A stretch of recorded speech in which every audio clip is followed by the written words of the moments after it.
বিসমিল্লাহির রহমানির রহিম। আসসালামু আলাইকুম। কেমন আছেন আপনারা সবাই? আলহামদুলিল্লাহ, আমিও ভালো আছি। আজকে আপনাদের মাঝে আমি নিয়ে আসছি আলুর দম। আলুর দম তো আমরা সবাই কম বেশি বানাতে পারি। তো এখন আমি এখানে যা যা লাগবে, এরকম আলু আমি 5টি নিয়ে নিয়েছি সিদ্ধ করে।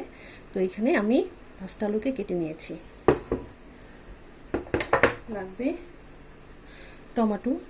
এটা টমেটো গলানো টমেটো, মানে গলিয়ে রাখি যেভাবে আমরা নর্মালি তরকারিতে রান্না করার জন্য ওই টমেটো। লাগবে কাঁচামরিচ, পেঁয়াজ কুচি। কাঁচামরিচ আমি এখানে একটা নিয়েছি, আপনারা চাইলে আলুর অনুযায়ী বাড়িয়ে কমিয়ে নিতে পারেন। যেহেতু এটা টক ঝাল মিষ্টি হবে আলুর দমটি, সেজন্য আমি একটা মরিচ নিয়েছি। আর লাগবে পরিমাণ মতন চিনি, লাগবে পরিমাণ মতন। লাগবে সয়াবিন তেল রান্না করার জন্য। আর লাগবে মশলা, যা যা লাগবে: ধনিয়ার গুঁড়ো, জিরার গুঁড়ো, গরম মশলার গুঁড়ো।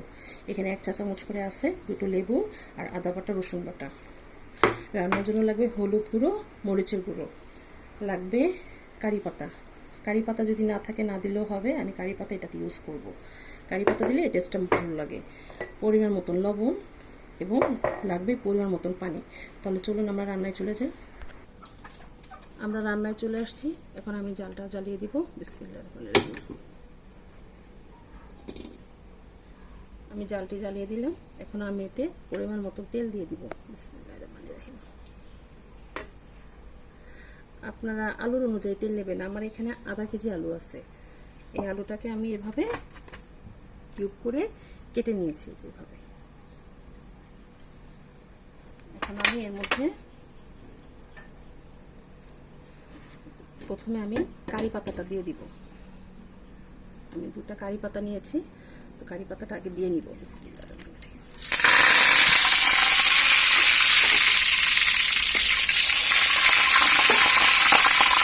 পরে দিয়ে দিয়ে পেঁয়াজ কাটা মিষ্টি কুচি করা পেঁয়াজ কাটা মিষ্টিটা দিয়ে দিলাম।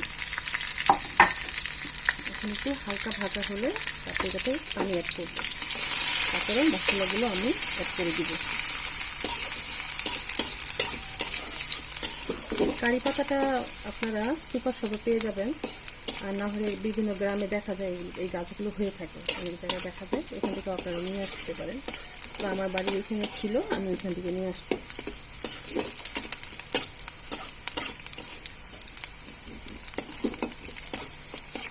বেশি ব্রাউন করার দরকার নেই। পেঁয়াজটা এই অবস্থায় থাকতে আমরা পানি দিয়ে মশলাগুলো দিয়ে দিব। পানি দিয়ে দিব। বিসমিল্লাহির রহমানির রহিম। এটা রান্না করতে খুবই কম সময় লাগে। এখন আমি এটাতে মশলাগুলো দিয়ে দিব। এখন দিয়ে দিচ্ছি হলুদ গুঁড়ো, আধা চা চামচ। আমি এই চামচগুলো নিয়েছি, আপনারা আপনাদের মতন বুঝে মশলাগুলো দিয়ে নেবেন।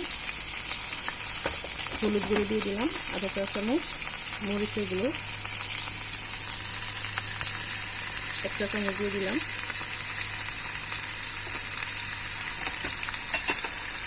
দিয়ে দিলাম আদা রসুন বাটা।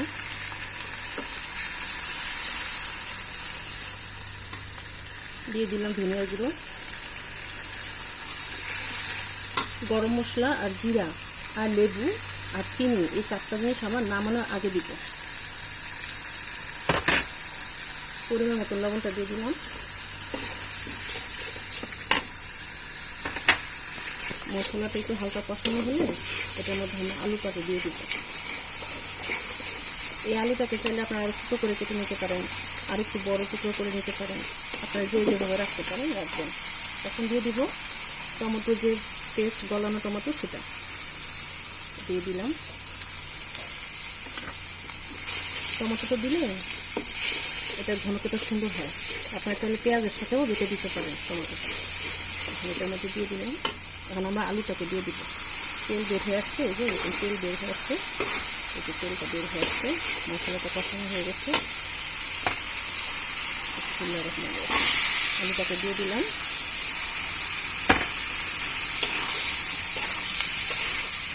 সামান্য একটু কষিয়ে অল্প পরিমাণ পানি দিব, যেন আলুর মধ্যে মশলাগুলো ঢুকে যায়। প্রচণ্ড গরম পড়েছে, তো তাই চিন্তা করলাম একটু আলুর দম রান্না করি। এর জন্য রেসিপির মধ্যে আজকে আমি আলুদমটা রেখেছি। এটা টক ঝাল মিষ্টি হয়, খেতে ভালো লাগে। এখন থেকে সামান্য পরিমাণ পানি দিয়ে দিব, সামান্য পরিমাণ পানি দিয়ে দিলাম যেন মশলাটা এর মধ্যে ভালোভাবে ঢুকে যায়। এখন আমরা বলক আসা পর্যন্ত অপেক্ষা করব।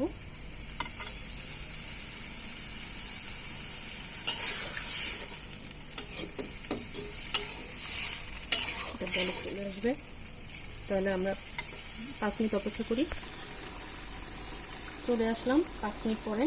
মাশাআল্লাহ, এই যে এটা তেল এখন বের হয়ে আসতেছে চারদিক থেকে। এখন আমি এর মধ্যে লেবু দিয়ে দিব, 2 টুকরা লেবু। আপনারা আলুর অনুযায়ী লেবু রস দিতে পারেন, লেবু রসটা দিলে ভালো হয়, তেঁতুলের থেকে লেবুর রসটা বেশি ভালো হয় দিলে। তো আমি এখানে 2 টুকরা লেবুর রস দিয়ে দিব। আপনারা টক বেশি খাইতে চাইলে টক দিতে পারেন, বাড়ি আবার কম খেতে চাইলে কমটাও দিতে পারেন। আমি এখানে আমার আলু অনুযায়ী 2টা লেবু ইউজ করি, মোটামুটি ভালো রস হয় এগুলোতে।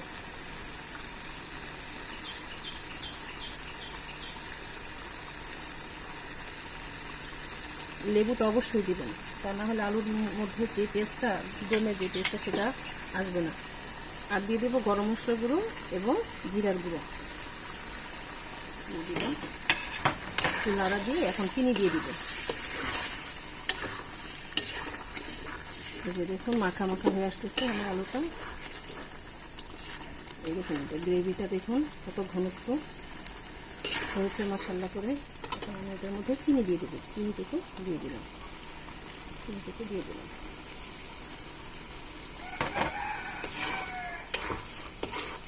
এখন আর বেশি নাড়াচাড়া করবো না, 2 থেকে 3 মিনিট রেখে তারপরে নামিয়ে ফেলবো। এটা বেশি শুকানো যাবে না, এরকম এরকম গ্রেভি রাখতে হবে যেন খাওয়া যায়। চিনিটা গুলে আসলে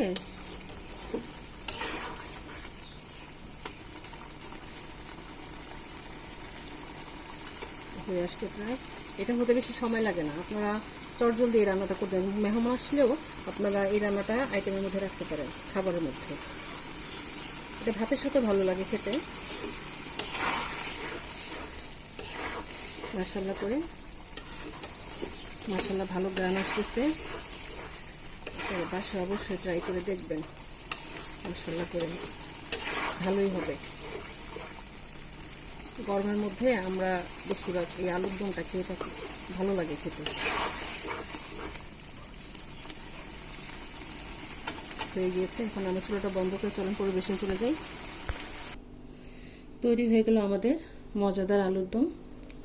আপনারা বাসায় অবশ্যই ট্রাই করবেন। আর এই আলুর দমটা লুচি, সাদা রুটি, পোলাও, ভাত সব কিছুর সাথে এটা খাওয়া যায়। আপনারা এমনিতেও খেতে পারবেন, লুচির সাথে থাকলে তো আরও বেশি মজা। আপনারা অবশ্যই বাসায় ট্রাই করুন। আলহামদুলিল্লাহ আমার রান্নাটা খুবই ভালো হয়েছে। আপনারাও বাসায় ট্রাই করুন, আপনাদের তো ইনশাল্লাহ ভালো হবে। তো আমার জন্য দোয়া করবেন, আমি যেন আপনাদের জন্য নতুন নতুন আরও রান্না নিয়ে আসতে পারি।